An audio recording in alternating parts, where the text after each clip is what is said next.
Assalamualaikum warahmatullahi wabarakatuh. Di sini saya akan menceritakan legenda Ratu Laut Pantai Selatan dari daerah Jawa Barat. Pada zaman dahulu, tepat di daerah Jawa Barat terdapat sebuah kerajaan bernama Pakuy Pajajaran. Kerajaan tersebut dipimpin oleh sang raja yang sangat bijaksana dan arif. Rakyat di bawah kekuasaannya sangat bahagia dan menghormati sang raja karena kepemimpinannya membuat hidup para rakyat sejahtera. Raja tersebut bernama Raja Prabu Siliwangi. Sang Prabu mempunyai cukup banyak anak. Salah satunya bernama Putri Kandita. Ia adalah seorang gadis yang sangat cantik jelita, baik hati, dan memiliki sifat yang sama persis seperti ayahnya. Sang Prabu sangat menyayangi Putri Kandita, dan seiring bertambahnya usia, Putri Kandita semakin memiliki paras yang sangat cantik dan ia merupakan anak tunggal, maka ialah sang calon pewaris tahta Raja Prabu Siliwangi kelak. Mendengar keinginan Prabu Siliwangi untuk menjadikan Putri Kandita sebagai penerus tahta, para selir dan anak-anaknya tidak setuju karena tidak rela jika Putri Kandita yang akan menjadi ratu kelak. Suatu hari, para selir dan anak-anaknya berkumpul untuk merencanakan siasat jahat untuk menyingkirkan Putri Kandita dan ibunya keluar dari istana. Untuk melancarkan rencananya, mereka meminta bantuan kepada seorang penyihir sakti yang tinggal di sebuah desa terpencil yang memiliki berbagai macam ilmu-ilmu hitam. Suatu hari, tanpa sepengetahuan raja, para selir dan anak-anaknya mendatangi penyihir tersebut dan dengan memberikan imbalan yang meminta sang penyihir selir dan anak-anaknya ingin Putri Kandita serta pemasyurinya dibuat kutukan agar tidak menjadi pewaris tahta sang raja.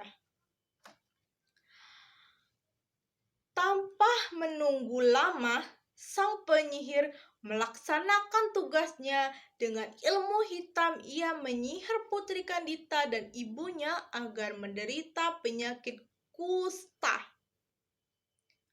Suatu hari, ketika bangun dari tidurnya, Putri Kandita dan ibunya berubah menjadi buruk rupa.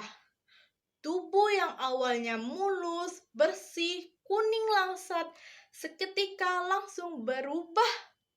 Tubuh keduanya dipenuhi dengan borok dan mengeluarkan bau yang sangat tidak sedap.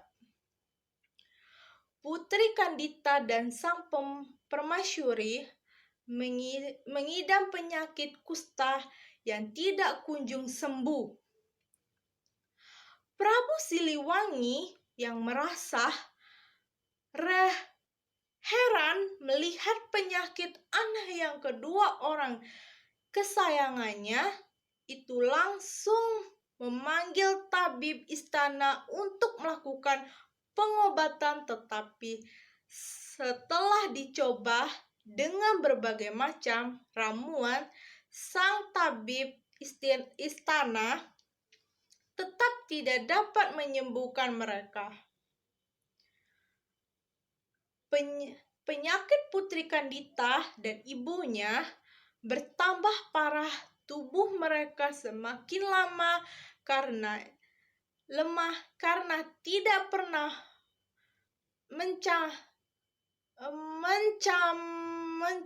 mencerna makanan dan minuman. Putri Kandita yang masih muda dapat bertahan menghadapi penyakit yang dideritanya. Namun, sang ibu yang sudah tua ternyata tidak dapat bertahan sehingga akhirnya menghembuskan nafasnya terakhir. Putri Kandita dan raja sangat terpukul dengan meninggalnya Permaisuri. Selama berhari-hari, Raja Prabu Siliwangi termenung sendirian. Ia merasa sangat sedih karena orang yang paling dia cintai sudah meninggal dunia terlebih dahulu. Namun sang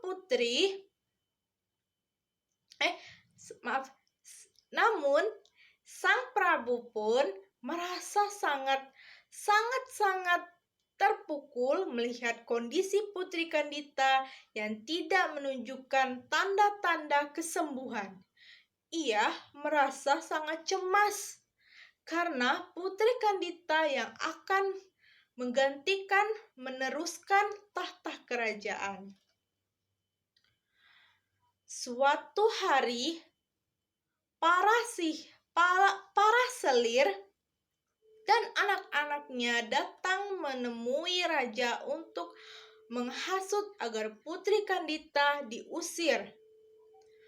Awalnya raja menolak, namun karena takut penyakitnya menular dengan terpaksa Prabu Siliwangi menyetujui usulan tersebut. Tanpa sepengetahuan raja, selir dan saudara-saudaranya, Putri Kandita yang mendengar pembicaraan tersebut sangat kecewa dan ia memutuskan untuk melarikan diri dari istana.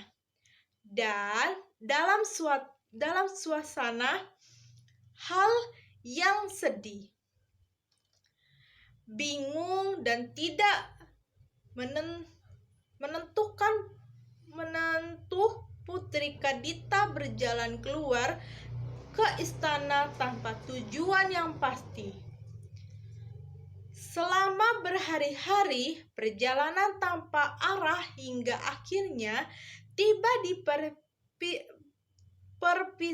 pesisir pantai selatan Pulau Jawa yang memiliki banyak batu karang dan ombak besar. Di salah satu batu karang, Putri Kandita bermimpi mendengar sebuah suara gaib yang menyuruhnya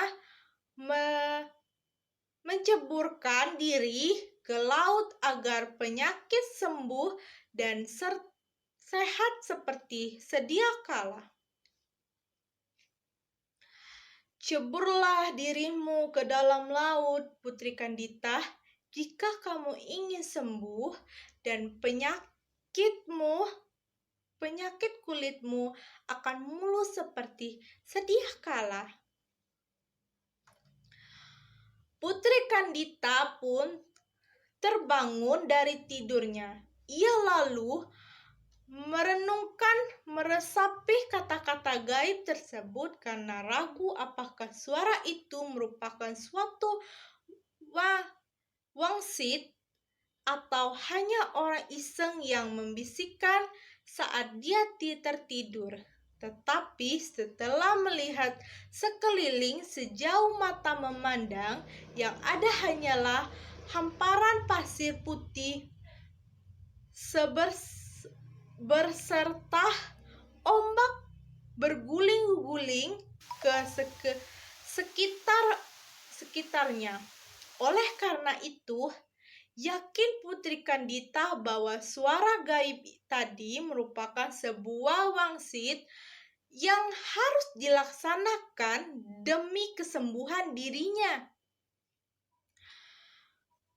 Penyakit bawaan suara itu sebuah wangsit, Putri Kandita segera melakukan yang diperintahkan sang ajaib. Ketika menyentuh air, seluruh tubuh Putri Kandita yang dihinggapi borok berangsur-angsur hilang dan menjadi mulus kembali. Kesembuhan Putri Kandita tidak membuatnya kembali ke istana. Dia lebih memilih